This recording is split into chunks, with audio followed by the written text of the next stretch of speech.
Ich bin der Mann mit den durchsichtigen blauen Händen. Wo muss ich denn hin? Da hoch. Mach Platz. Miep, miep.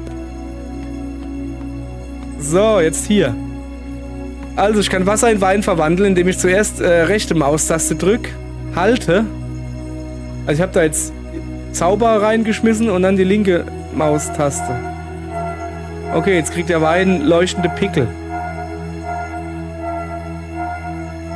Alles klar. Ja, ist ziemlich fesch, oder? Ja, geil. Mal gerade nochmal. Also, ein bisschen Zauberkräuter rein. Zack. Weißt du? So. Und jetzt? Jawohl. Jetzt werden das Zaubertrank wird jetzt gebraut. Ich hoffe, dass mir da keine Haare wachsen. An Stellen, wo ich sie nicht will.